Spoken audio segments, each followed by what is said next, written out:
Thank you very much, Anas, for the update. اگر آپ امریکہ آنا چاہتے ہیں تو ویزا درخواست میں اب آپ کو انٹرنیٹ پر اپنی سرگرمیوں کی تفصیلات بھی دینی ہوں گی. امریکہ نے ویزا درخواست میں ترمیم کر دی ہے اور اب درخواست گزاروں سے ان کے زیر استعمال گزشتہ 5 سال کے social media accounts, phone numbers اور موجودہ اور ساتھ ہی سابقہ ای میل اکاؤنٹس کا ریکارڈ بھی طلب کیا جائے گا. امریکی محکمہ خارجہ کا بیان کے مطابق ویزا قوانین میں تبدیلیوں کا مقصد اسکریننگ کے عمل کو بہتر بنانا ہے. حکام کے مطابق یہ تبدیلیاں سالانہ تقریباً 1.5 کروڑ افراد کو متاثر کریں گی. سفارتکاروں اور دیگر اعلیٰ سرکاری حکام کو ان تبدیلیوں سے استثناء دیا گیا ہے. بھارت کے انتخابات میں اس مرتبہ لوک سبھا کے 545 اراکین میں 27 مسلمان بھی ایم پی منتخب ہوئے، جو کہ 2014 کے مقابلے میں 4 زیادہ ہی ہیں.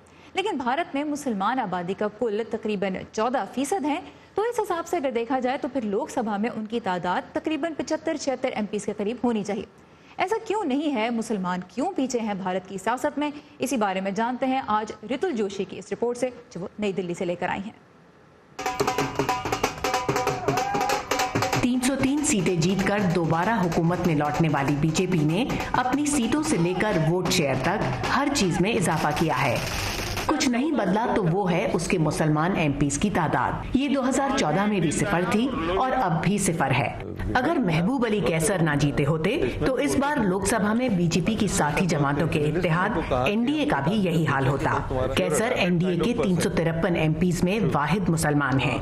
ضرور ہے کہ ریپرزنٹیشن اور زیادہ ہونی چاہیے تاکہ جو بھی کمیونٹی کے پرابلمز ہیں، مسائل ہیں، یا ان کے جو فیوچر پلانز ہیں، اسپریشنز ہیں، اس کو کمیونیکیٹ ہونا چاہیے تاکہ سارے پارلیمنٹیرین اس سے واقف ہوں. 1980 کے انتخاب میں بھارت میں سب سے زیادہ 49 مسلمان ایم پی لوک سبھا پہنچے تھے.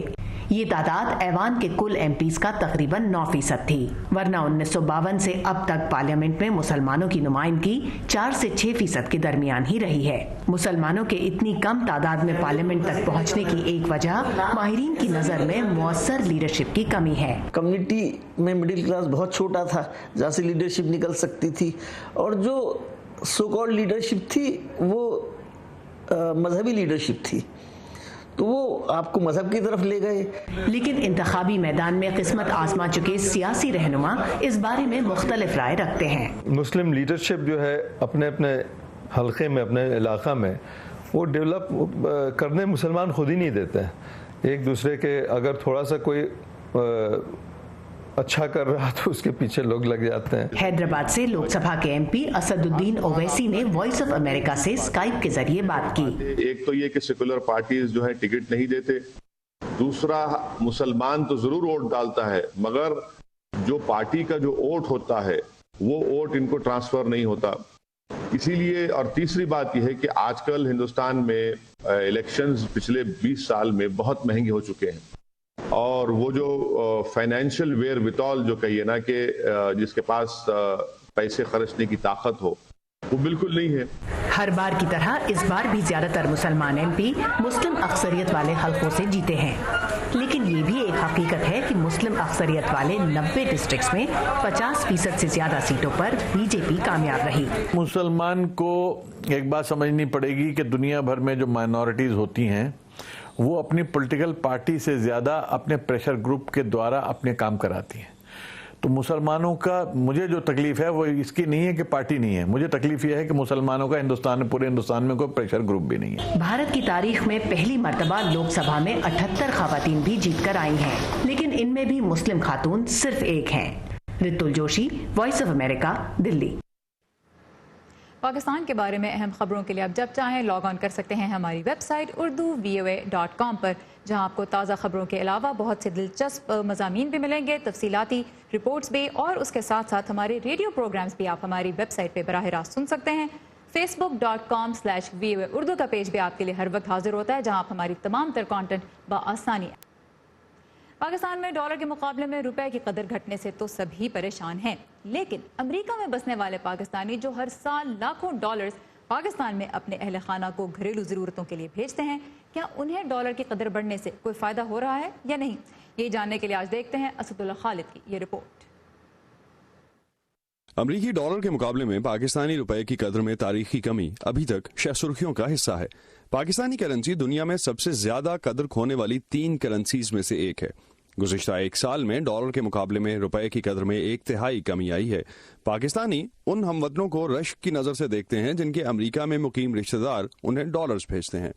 آخر امریکہ سے ڈالر بھیجنے والوں اور پاکستان میں انہیں وصول کرنے والوں کو ڈالر کی قیمت بڑھنے کا کتنا فائدہ ہوتا ہے؟ واشنگٹن ڈی سی کے نزدیک ایک ریسٹورانٹ چلانے والے ممتاز بٹ ہر ماہ اپنے خاندان کو کراچی پیسے بھیجتے ہیں۔ ڈالر تقریباً 900 سے 1000 کے قریب بھجواتے ہیں منتھلی، تو اس کا فائدہ اس لیے نہیں ہوا کہ ڈالر کا ریٹ بڑھنے کا، کہ جو چیزوں کے ریٹ ہیں وہ بھی بہت ڈبل ہو گئے ہیں۔ پیسے ان کو زیادہ مل رہے ہیں لیکن چیزوں کی باہر مارکیٹ میں جو مہنگائی کی وجہ سے انہیں ویسے اسٹرگل کرنی پڑ رہی ہے۔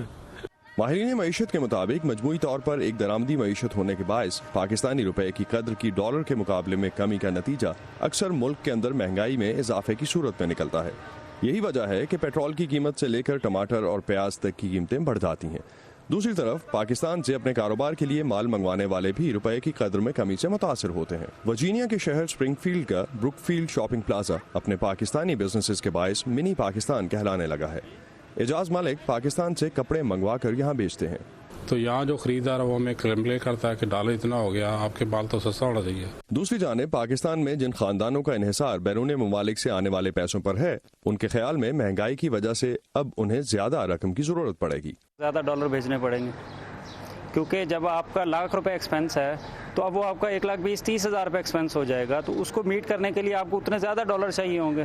ڈالر کی قدر IMF کی شرائط کے باعث بڑھے یا پاکستان کی کمزور معیشت کے باعث، اس کا فائدہ امریکہ میں رہنے والے پاکستانیوں کو بھی کوئی خاص نہیں ہوتا، کیونکہ پاکستان میں بھی مہنگائی بڑھ جاتی ہے، تو یہاں سے ڈالر کما کر بھیجنے والوں پر بوجھ ویسے کا ویسا ہی رہتا ہے۔ اسد اللہ خالد، وائس آف امریکہ، واشنگٹن۔ جب خوف کو بے نقاب کرتے ہیں،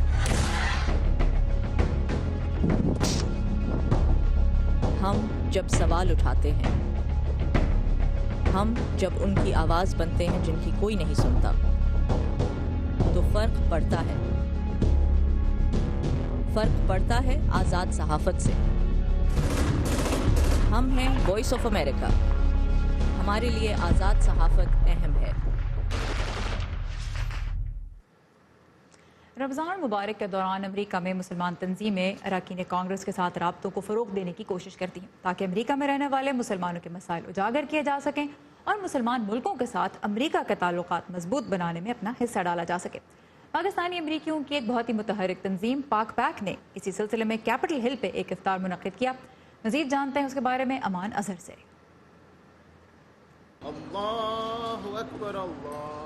واشنگٹن ڈی سی میں مغرب کی اذان کا وقت ہو گیا ہے اور کیپٹل ہل کے نزدیک ہی افطار میں شریک امریکی اراکین کانگریس اپنے مسلمان میزبانوں کے ساتھ روزہ افطار کر رہے ہیں۔ کچھ روزے دار ایک جانب نماز ادا کرتے نظر آتے ہیں۔ اس افطار میں شرکت میرے لیے باعث مسرت ہے اور مجھے یہاں آنے کی دعوت دینے پر آپ سب کا بہت شکریہ۔ امریکی مسلمانوں اور قانون سازوں کے لیے اس مشترکہ افطار کا اہتمام Pakistani American political action committee یا پاک پیک نامی تنظیم کی جانب سے کیا گیا ہے۔ یہ تنظیم پالیسی معاملات پر پاکستانی امریکنز کی آگہی بڑھانے اور ان کے سیاسی مفادات کے لیے کام کرتی ہے۔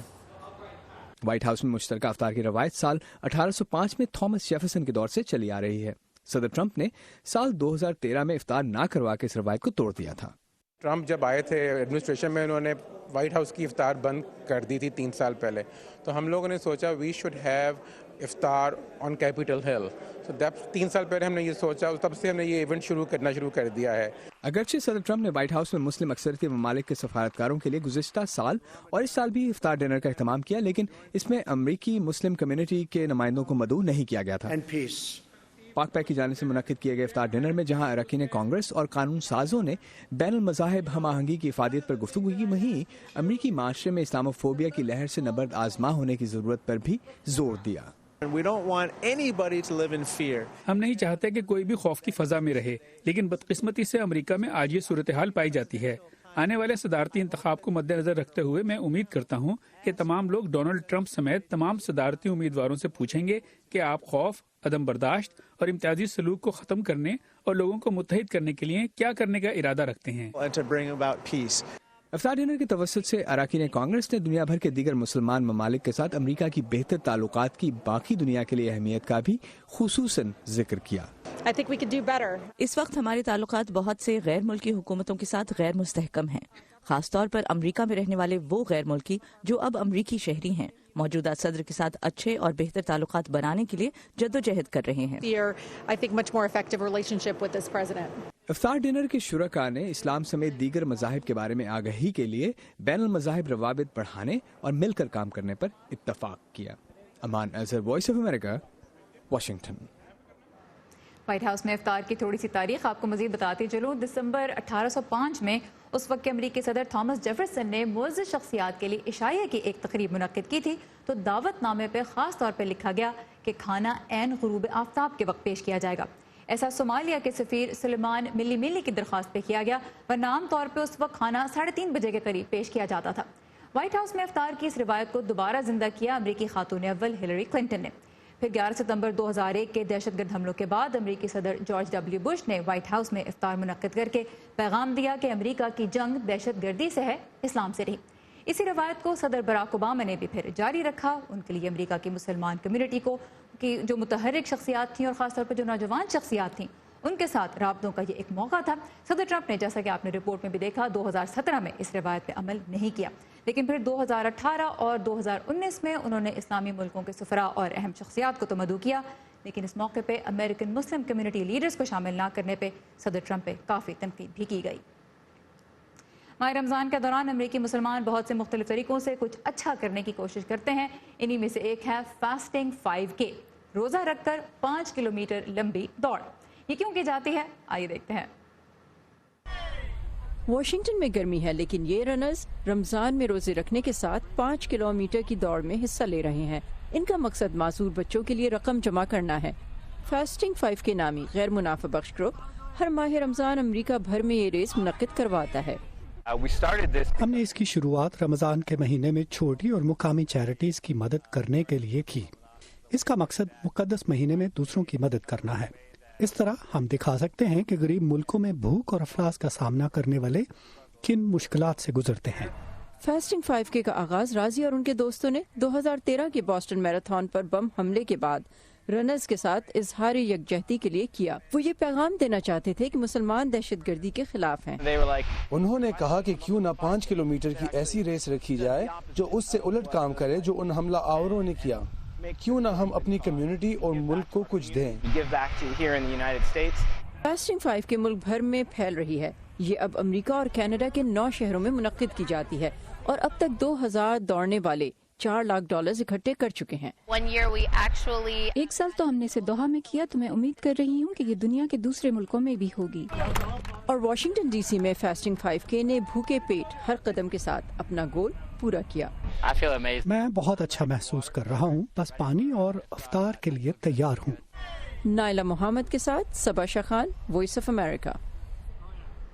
اور اسی کے ساتھ ختم ہوتا ہے آج کا ویو 360۔ فیڈ بیک کے لیے آئیے facebook.com/VOA اردو کے پیج پہ، اور تازہ ترین خبریں آپ کو ملیں گی ہماری ویب سائٹ urduvoa.com پر۔ سارا زمان کو اجازت دیجیے، خدا حافظ۔